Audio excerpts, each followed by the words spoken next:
Our guest tonight is none other than Mike, better known as MJ Lucas. Mike is MJ, I should say, is currently working on his master's in sustainable management from the University of Wisconsin. MJ is also the co-owner of the Inception Radio Network and owns an online health and wellness business known as MJ's Healthy Way.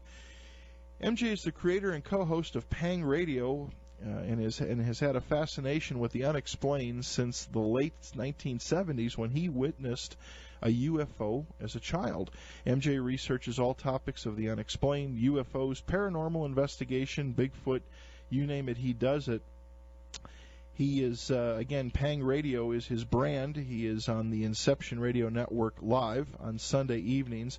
The show is going strong and still a Sunday night favorite on the Inception Radio Network. MJ is also now the state director of MUFON, Wisconsin, and has been a field investigator since 2009. He's a cryptozoologist that works on cases in the northwest Wisconsin area. Is also starting research on an object that crashed near the harbor of Superior, Wisconsin, in Duluth, Minnesota, back in the 1990s. So without any further delay, let's get MJ on the line. MJ, good morning. Welcome to K-Talk and the Fringe Radio Show. Pat, it is an honor to be on the show tonight. Long-time listener, of course. Well, thank you. Well, it's an honor to have you. It's we were just before we popped MJ online here. We were talking just before the show started how I think it's fun to have an opportunity for radio show hosts to interview each other. Because I kind of call myself a researcher's researcher, and all the people that we've run through our show and all the folks you've run through yours, you get a totally different look and perspective on everything. You sure do. You hear a lot of things, even off the air, that amaze me. I mean, I've had on people from Bill Burns on UFO Hunters all the way to a guy named Michael Mencken who makes a thought screen helmet out of Illustat to keep alien abductions away. I don't know if you've had him on, but I'll send him your way. He's a fun guy. Now, who was that again? His name is Michael Mencken. He invents he gives you the instructions how to build a helmet that actually keeps the thoughts of aliens from entering people's heads. It stops abductions. He claims Really? It works. Yes. Interesting. No, I have not. I have come across. I really try to do a lot of digging on different subjects, and as you know, I mean, you've got all the mainstream people. You've got the Stanton Friedmans, the Grant Camerons, all the different people, and then there's a lot of these very obscure people that I don't want to call them obscure people, but people that kind of stay out of the limelight, if you will, or Right. They kind of hide out a little bit. And we've had the opportunity over the past couple of years to be able to bring a lot of these people on the show. There's a lot of ufologists out there that we've had on, and I'm sure you've had too, that nobody has really heard of. And when you get an opportunity to hear their story and the work that they do, it's just amazing. Yeah. I mean, watching. Have you watched Caught Hangar 1 yet from MUFON, their new show on cable? I did. I caught the first episode. Okay. I know. I know Richard Dolan and John Venture's been on. I've produced some of his shows on the network, but there's a couple other people on there I've never heard of, but they're absolutely very knowledgeable. I mean, there's a lot of people out there. Oh, there is. There's tons of them, and again, some of them that are so obscure. Here we had in Utah. Of course, we've got a couple. We've got several ufologists, but they lay kind of low. Of course, there's Alien Dave, who's been around for a while. We've been chasing Dave to try to get him on the show. I know he's doing a lot of work. He's doing some new stuff. And, of course, we've had Ben Hansen in the studio from Sci-Fi. But, sadly, Elaine Douglas passed away this year, and we had Elaine on. And, wow, talk about somebody that really, did some powerful work and really just dug in. It was a shame to see that she's not with us anymore. Yeah, I had Elaine on myself too. She was a very, very knowledgeable in the UFO field, and she was really into alien abduction research. I know she actually sent out a newsletter. I never had received it, but I did have her on my show. She was very controversial at times with MUFON, but very, very all-knowing about alien abductions in MUFON. Great person. Oh, exactly. Yeah, and that was kind of interesting because, as you know, she was a no holds bar kind of person, and I know that before I had her on the show, we had a couple of conversations on the phone before she would even come on.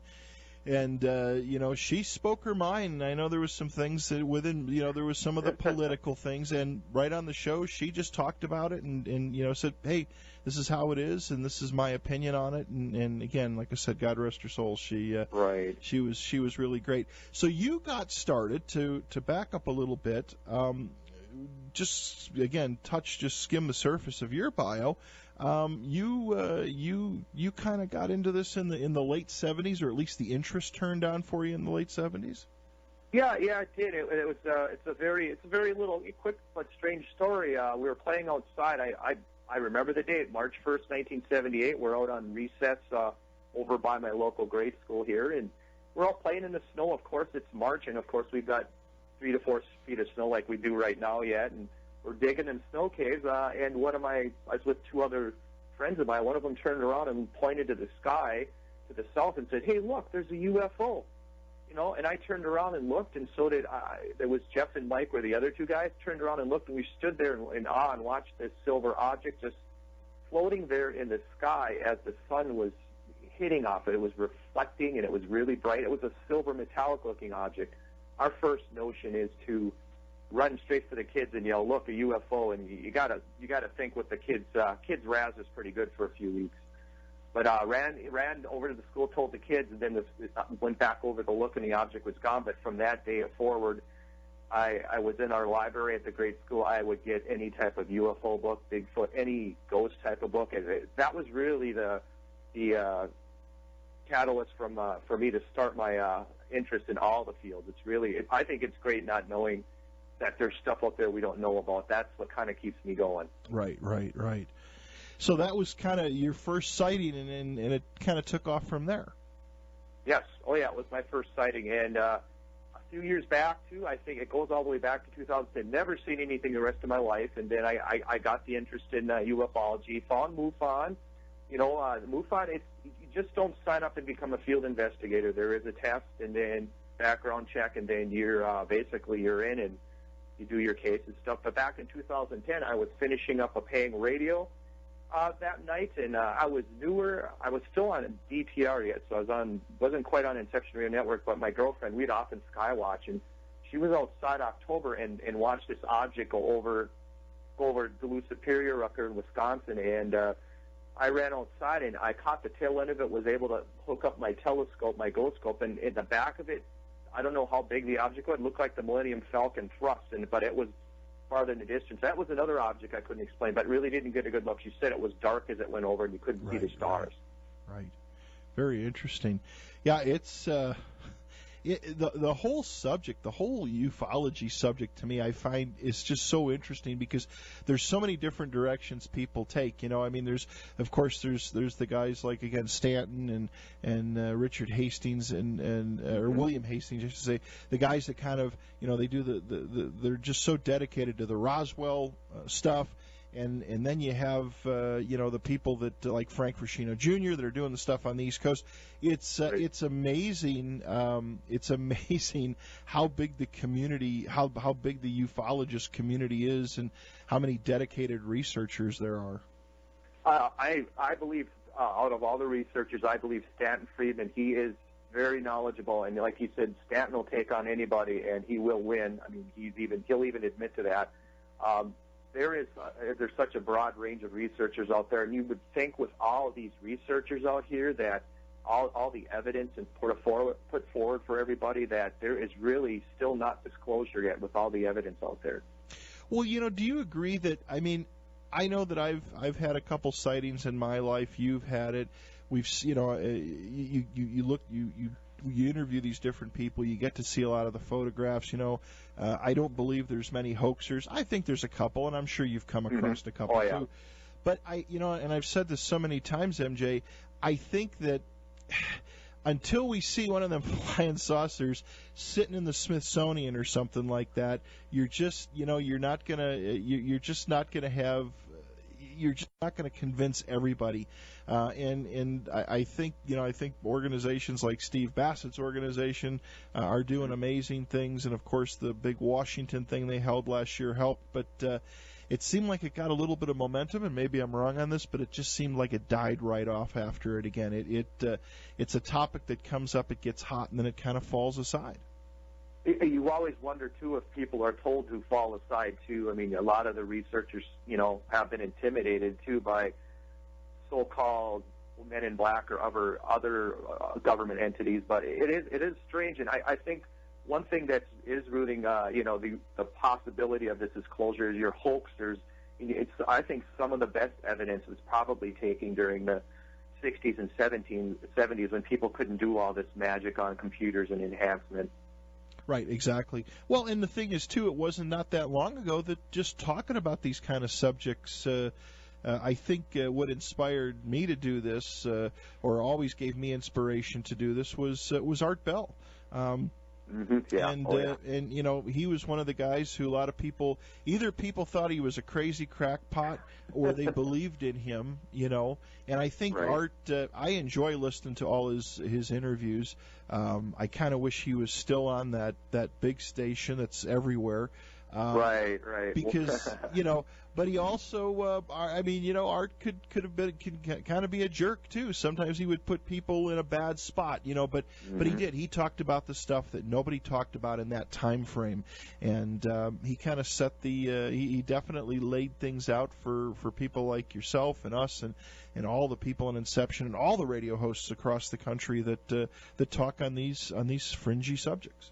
I too worked midnights for around 5 years, and of course we would be blaring the other guy over the speakers at the grocery store as we were closed. But yeah, Art is a legend. I do miss him. I've heard some of my best. I recall interviews and stories of strange occurrences with aliens and people putting them in the trunk and dogs getting disintegrated. Right. I mean, he's been amazing for the field.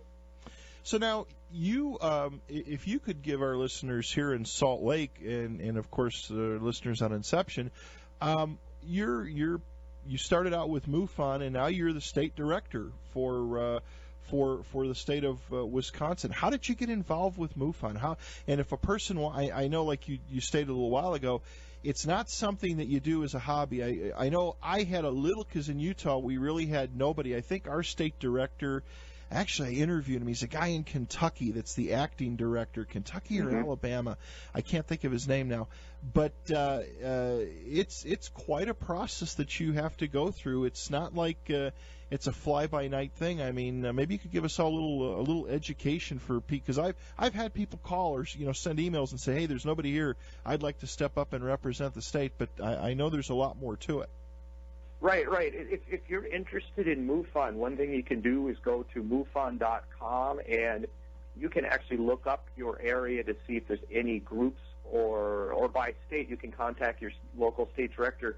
Due to the shortage, it is volunteer. So due to the shortage, you do have people from other states, working with other states too. Also, so I mean, it is volunteer, which makes it tough on all of us.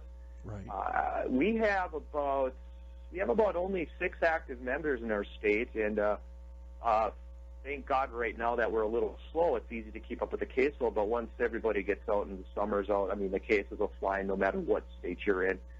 But the process of being a MUFON investigator, you can go to MUFON.com, and there's 4 steps to that. One, you fill out the application. 2, what you do is you take an open book test, and I believe it's online now. I had to take the test 6 years ago, I believe, or 5 years ago, and send in the test before I heard my results.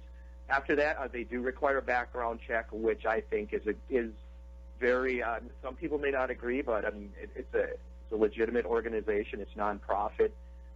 They do that, and then you take a mugshot of yourself for your badge. So you do have to have that badge present if you're on hand or at a live investigation, and then you basically wait for your results. And there you have it in MUFON, and it is all volunteer. So if you're looking to make any money, that's not what it's about. It's about the scientific research of UFOs. Now, when you got into it, obviously you started out as an investigator, and you've been with MUFON for several years. Did you want to step up into the state director's position, or is that something that you kind of apply for, and then the whole MUFON organization kind of takes consideration and looks at what you do, and then puts you into that spot? Is it something you were looking to do, or is it something they moved you into? I at first, when I first joined, the state director was not very active, and I did email him from time to time. Like, I would get a case nearby, and he was giving it to somebody else, like, way downstate. I'm like, that doesn't make sense. But what ended up happening is he ended up stepping down, and then we got a great. Her name is Vicky LeBlanc, a very, very nice lady. Her and her husband Chuck Maudlin. Cave stepped in and reorganized the state, got in there, and Vicky could see my organization and organizational skills and see how I was handling the caseload. So she asked me if I wanted to. She'd asked me about 3 years ago if I wanted to become state director, but I did turn it down and told her I wouldn't mind doing the sectional area, the northern part of the state, with her. And after that, I did jump at the state directorship. And down the road, I thought, it wouldn't be a bad thing. The only thing, the problem with me, I am up in the northwest corner of the state, and a lot of my field investigators are down 300 to 400 miles away in Madison. But thank God for technology and being able to contact people. I'm still be able to keep in touch with them. And then finally, Vicky's been hanging out in Arizona, so she hasn't been able to put her time in. And she asked me if I did want the state directorship, and I did accept. I think I've been state director for about a month now. But what we're going to do is have monthly meetings via Skype and get everything rolling and get Wisconsin on the map, because some of your established state directors like John Venture and there's many more that are really well known, and they really have their caseload, and they're turning in all their cases 100% of the time. It's a little tough when you don't have the field investigators to do that, but we're working on that. And if anybody's interested in joining MUFON from Wisconsin, I'll give you my contact info, and definitely want to get more FIs out here on the field with us. Sure. And again, now with MUFON, you guys put. I mean, there's. I know I've looked at some of the different websites, and some of them have some pretty in-depth questionnaires. Do you use a standard one? Do you use the standard MUFON one? So if somebody in your area, like in your case with Wisconsin, if somebody wants to report a sighting, do they go to the MUFON main page, report it there, and then it gets actually channeled up through you? Does it go through some sort of filtering process? Well, yeah, what people do is they can go to MUFON.com, and there is a tab on there to report a sighting, and what that tab does is it does filter out to each state leader. Myself, and I'm trying to think, investigation. My head investigator will get the emails, and the assistant state director. So three of us will get the email. All three of us are able to assign that to either us three or a field investigator. So it does filter through each state. So and they do have a brand new website too. If anybody wants to look, it's just MUFON.com. Very, very good brand new website. It's very nice now. It's very user friendly. Gotcha. You want to take a call? Sure, why not? All right, let's take a call. Caller, good morning. Welcome to K-Talk. You're on with MJ. Good morning, Pat. Good morning, MJ. This is Bill in New York. Hey, Billy, how are you? I'm doing great. How are you doing? Well, are you done with your painting exercises? Actually, yes, but I'll be doing it again in 3 weeks. But I'll tell you one thing. It's fun to hear you on the other end. This way you can answer some of our questions. Yeah. MJ, you know that IRN, I think, is doing a great service for people in this type of community. We look forward to this. I think it's a great service. You're a big contributor to all of this. I just want to know, like, when you started this, did you think it would become what it is today? And what are some of the things you would like to see happen in the future for IRN?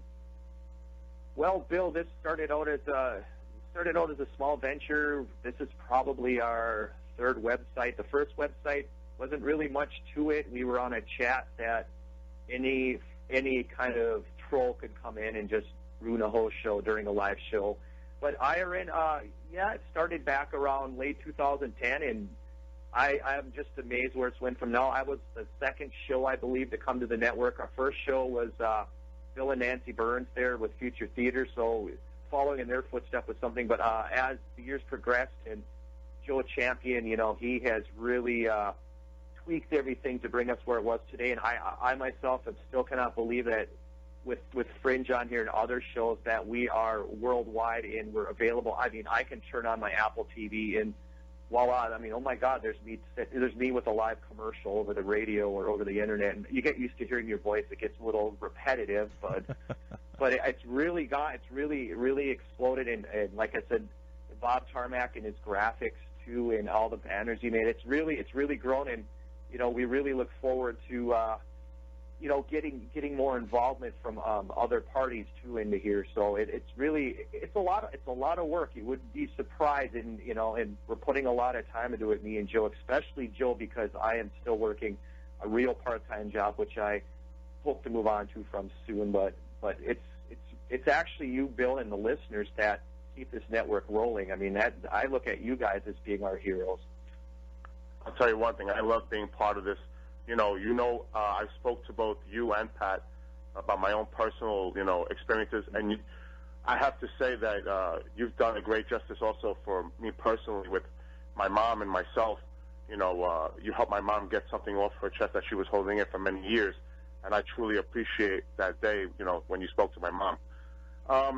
Another thing, too, just to get back to a little bit, do you think that a video feed of the shows live, do you think anything like that or any other kind of concept could be added to IRN to add another dimension to it? Do you see anything in the future that we can look forward to maybe IRN developing? Yeah, I've talked with Joe Champion, and we are looking at having a video feed. I guess Roku TV, you can have a live video feed, but we have talked about it, and I'm coming up soon will be the test subject on a Sunday night, of course.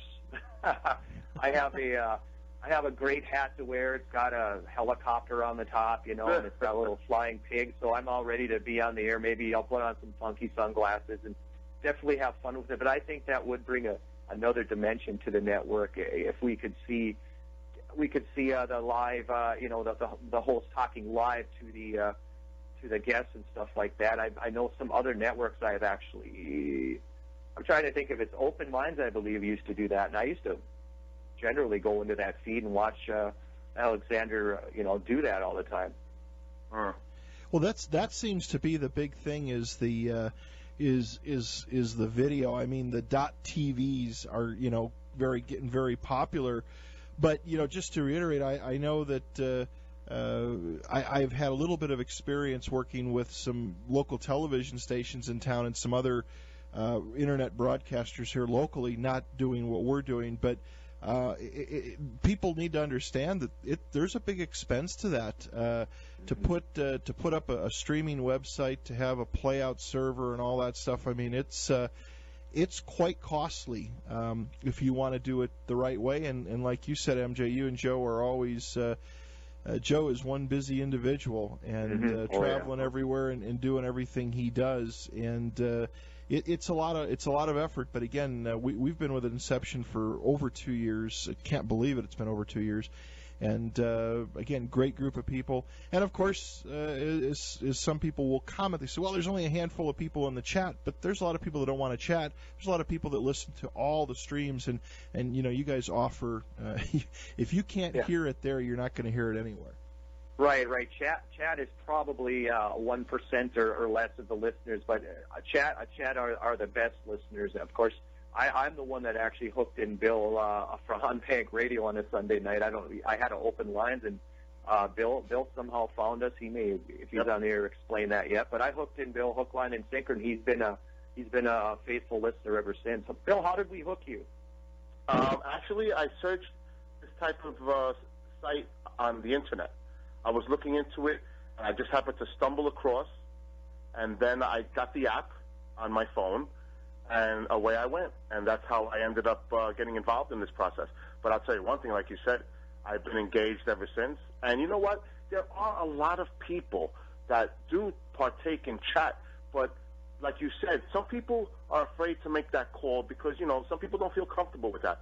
But there's also a lot of viewers that participate in the chat room. They're there, but they're just looking. And I think once the comfortability level and they see the flow of the room, I think in time, more people will become engaged. I think it's just a matter of seeing how the room flows and being comfortable. And I'll tell you one thing, the people that are in that room, they're very intelligent, informative, respectful. And I think that's key because, like you mentioned earlier, there's not much of that troll stuff going on. You see that very rarely. Of course it's going to happen, but it's really on more random. It's not the norm. And I think that in time, this is going to become, I personally believe that IRN is going to have such big potential, just like the shows that are on IRN. I think they're awesome. I think they have great potential. And you know what? I love the part that, yes, you guys do come together and partake on each other's shows because it shows unity amongst you. Because you see a lot of this competitiveness in the marketplace where, it's almost like animosity between people. Over here, it seems like everybody is on a united front working for the same goal, and that is to inform us, to give us that opportunity, the open-mindedness. A lot of people may be skeptical, but you know what? Just being part of it and listening to you guys is all part of trying to learn. It's a learning experience. You may not accept everything, but that's not what it's about. It's giving people the opportunity to listen and maybe, say, wow, something? Maybe that is possible. Just to give that person the opportunity to think about it. Instead of being narrow-minded, be open-minded and look at things in a bigger perspective, out of the box, so to speak. And I think you guys are doing a great service to people here in the United States, Canada, all over the world, and I will always be here, and I'm a big supporter of both of you guys and many other shows that are on the network, and I just love it, and I love to be here, and I'll continue to be here. And I just want to say thank you to both of you, and MJ, it's great to hear you on Pat's show, and I'll talk to you guys soon, hopefully. Hey, Bill, thanks for calling in as always, my friend. Take care. You too. And keep an eye out for that wink, wink movie. Thank you. Have a great morning, you guys. Take care, Bill. Bye-bye. Bye-bye. He is a great guy, so dedicated. We email back and forth all the time, and there's so many dedicated listeners out there. It's just amazing how many people are into this and have the curiosity, and that's what I think that Inception does, that we do, that your show does. It brings everybody together. All right, everybody, welcome back to the Fringe Radio Show. Our guest tonight is MJ. MJ, again, thank you so much for staying up late and giving us some time this morning. Oh, no problem, Pat. I was looking forward to it all week, trying to figure out what I would say in my first opposite end interview. Well, Bill did hit it on the head, though. It's I think it's great that Inception Radio offers all the different shows, as we are so blessed here to be able to have the opportunity to do this here at an AM station in Salt Lake City. I mean, there is no other stations in town. We're an independent radio station, and we're allowed to do it. Radio is tough. It has so many different hooks into it, and syndicated shows and stuff like that. And like I said, I always thank the owners here at United Broadcasting that allow us to do our show 6 nights a week. And it's fun. It's fun to educate. It's fun to get people thinking. It's all about being open-minded. And that's what Inception Radio is. It's a bunch of great shows that bring you it can bring you any topic, from things that are just said on the regular radio, we can say, and that's why I love internet radio. I think it's the future. I believe someday all our vehicles will have straight internet radio, and maybe down the road, of course, we don't want AM or FM to close, especially, keep you guys open, but I think it is the future, and that's why you guys are using, the internet as a platform too. Now, Pat, isn't your station one of the oldest stations in the U.S.? Is that what I remember? Yeah, we are the third oldest talk radio station in the country. We have been on the air since 1964, and they're here in town. There are several AM stations. Most of them have syndicated programming, but we're the only independent. Well, there's a couple independent stations that do music and stuff like that, but we're 24/7 all talk. And we're the third oldest in the country. So K-Talk's been around a long, long time. That's sweet, and you guys are bringing out information too that we need to hear. I myself don't listen to regular radio. I do listen to public radio, like my classical in the morning. But I think you get a lot more information on stations like yours and public radio on the IRN, and I think it is the future. Oh, it is. It is. Yeah, I mean, like you said, I believe, and even the owners of the station here believe that the internet radio is it's kind of the destiny. It is the future. Not that many years ago, we never really considered an app or anything. Now we've got, just like IRN does, we have apps for K-Talk for any type of device, whether you've got an iPhone or an Android device. And we're looking from a station perspective. We're looking at doing more and more things with the internet because, again, people. I mean, there's still nothing like AM or FM radio. There's still something about it that is so cool. But people want to take it on the go with them. They're listening in their cars, and there's a lot of people that sit at home and listen, through the air, through the radio. But like you said, with all the technology, if you don't move to those platforms, you're going to kind of lose out. People can take, just like with Inception, same with K-Talk, they can take it on the go with them all the time, and that's it's really where it's going to. And the one thing too about internet radio stations, the thing that I've had people ask me on several occasions, they said, "Do you ever think about kind of doing your own internet station?" And it's the amount of work that you guys put in there. It's people, I think, that get into this and they think it's easy. I can speak from experience. Like I said, doing it for several years, so many nights a week. There's nothing, as you know, there's nothing easy about it.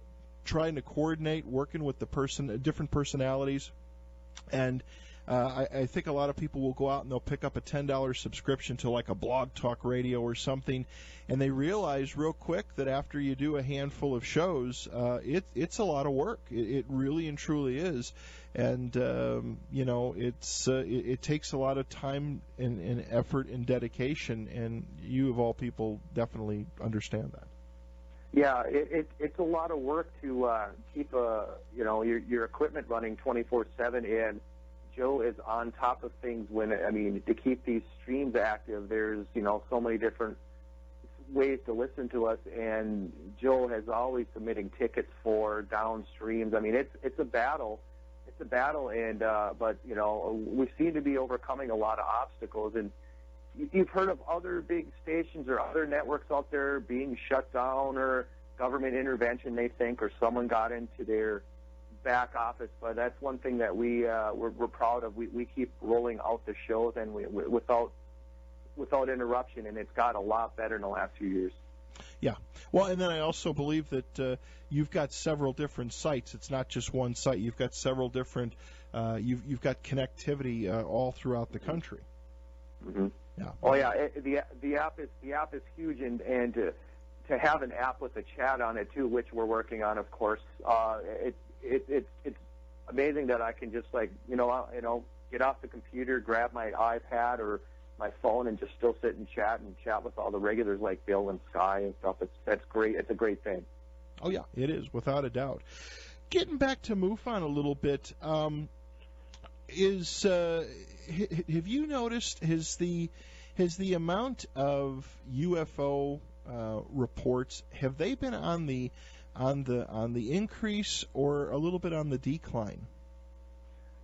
From looking at, we do get a report on the numbers each month from our head investigator, Steve Hodgins. It looks like it stays in this 500 to 600 range. I mean, that's just for the United States. So I think it's still consistent. I haven't really seen a decline in overall cases. In our state, of course, due to the weather, the winter weather here, you're going to see a decline. But you still have states like California, Texas, Pennsylvania, New York. They're still getting, full caseloads every month. And it's still the same. People are still looking up in the skies. Like you said, up north, it's hard to stand 5 minutes outside when it's marching about 0 degrees out and listening to you talk about 70. Oh, my. Yeah. Summer came early here, MJ. Wow, you guys are lucky. Yeah, it's, it's been, the weather patterns have been so crazy, man. It's, we seem to go right from winter. I mean, we had a pretty horrific winter. It was nice right up until, I would say Thanksgiving, and then it just fell off the edge. We went into the single digits way before Christmas, tons and tons of snow. It seemed like it would never go away, and then literally about, I would say probably the first of February, it just it shot up into the high 40s, low 50s, and it's just been hanging there ever since. I mean, we haven't seen snow since before Christmas time. Wow, we've had our coldest winter in 139 years up here. Yeah, I know. And the thing that's a little scary here today, 71 degrees. I'm hoping, and some people say, well, why would you complain? But I'm hoping that it's not going to just go right to summer like it has done in years past. We've had somewhat of a great spring, but I just hope that we don't see, come the middle of April here, another couple of weeks out, we see the 80s and 90s, and because we had a horrific summer here last year. We had more. I don't know how many days we set the record for days over 100, and man, it was just it was a hot summer. And again, we're kind of here in the Intermountain West. We're at least in Salt Lake City, we're way below normal for our snowpack and water and stuff like that. So that's going to be a big concern again this year. Yeah, it sounds like you may have some water regulations going on there soon. Or whatever, yeah. Yeah. I don't know if they're going to put anything in place, but who knows? It's interesting. We're hoping that we'll maybe actually hoping for a little bit of a rainy spring. With cryptozoology. Now you talked about that in your note. You sent me a few notes here. You're also an avid Bigfoot investigator. Is there a lot of activity up in Wisconsin, up in the Northwest? Do you get a lot of reports of that as well? Don't get a lot of reports, but I am working with a collaborative with my friend Joshua Grams. We're looking into an area south of town here in northern Wisconsin where there's been numerous sightings since the 70s of the big hairy creature. And I have been out to the area a few times. Haven't seen much evidence, but from the local people and some of the witnesses, there has been a type of creature crossing the road, weird screams at night recorded, and even a picture of possible eyes looking in the windows. But it's quiet up here, but we're open to anything, and that is a continuing investigation I'm working with my friend Joshua on this creature in the area. But the weather really gets in the way up here. Once we get to May, we really don't want to go in the woods with all the deer ticks and wood ticks, and with the snow, it's really holding us back at the moment. Have you ever worked with Linda Godfrey? She's from your state, correct? I have actually had Linda on my show probably about 2 years ago when she released one of her werewolf books, but she is very, very interesting with a lot of, creatures and down by it's the Creature Bray Road, I believe. Right. Right, yeah. She's very interesting, and she's had a lot of Bigfoot sightings down in the southern part of the state, but nothing up here like that has been reported. And I got to get her on my show again. She's fun. She's a great lady. She is. I was amazed. We had her on. No, it was actually 2 years ago, and it was amazing how much stuff. I know that she indicated a lot of people come to her with with reportings and contact her, and how many cryptids, if you will, hairy things that walk on two legs appear there, and the amount of sightings that are in that area. I mean, it's just crazy. Wisconsin is really a strange state. I mean, there's been reports of werewolves. I mean, another researcher, Mary Sutherland, she owns the Sci-Fi Cafe down in Burlington. She's found that pyramid under a lake. What's her name Wisconsin. again? Mary Sutherland. Oh, yeah, we've had her on the show, too. Yeah. Very interesting lady. Oh, yeah, I've had her on at least 4 times on Paying Radio. We actually know each other well, and I do have to get down and see her cafe one of these days. But she found a pyramid, the top of a pyramid in a lake, and she said she's went back to the same spot and just can't find it again. I mean, there's a lot of strange stuff in Wisconsin. It is a strange state. I don't know what it is, if it's the rock formations down by Wisconsin Dells, but a lot of books out there about strange stuff happening in the state, I'll tell you. Yeah, I think they with their I mean, kind of the if I'm not mistaken, MJ, it's their cafe is kind of a place where a lot of people just come in and have kind of open discussions about all this type of stuff. Yeah, it's an open discussion area. They're showing movies consistently about any type of subject right in their theater inside there. And she does have a conference every October I'd like to get down to, too. And she'll have she's had Stanton at the conference before. She's brought in a lot of people about with ancient technology and ancient mysteries. But Mary is awesome. I got to have her on soon. She's really knowledgeable about the existence of giants too, and stuff like that. Very, very knowledgeable. Yeah, I found her just very interesting, and again, the stories, all the different people, all the locals talk about. It was kind of cool to hear about it, where they kind of do a meetup, and everybody's open-minded, and they can talk about whatever they'd like to. Very, very interesting. Again, it seems like, even Michigan too is another state that has a lot of activity. All those northern Midwest states, a lot of things going on. Yeah, another great place if anybody does get to the UP in northern Michigan here. It's about 150 miles east of me. It's called the Paulding Light. It's a place near Watersmeet, Michigan. You pull in and you look down the road, and there is this white light that dances and wiggles. And the legend says that a train track used to run through there, and that light is a ghost of a carman carrying his lantern. But they've had some major cable networks come out and do investigations out there, and they claim that the path lines with the highway. There still is no scientific proof that that's a car light, and you can go out there and watch that light dance, and I know it's just the weirdest thing I've ever seen. But once in a while, we get in the car and it's like, let's go to Paulding tonight and check it out again. And I know there's numerous, they call them spook lights in Joplin, Missouri. There's numerous strange lights out there, and the one in Texas too, the Marfa light, is another phenomenon.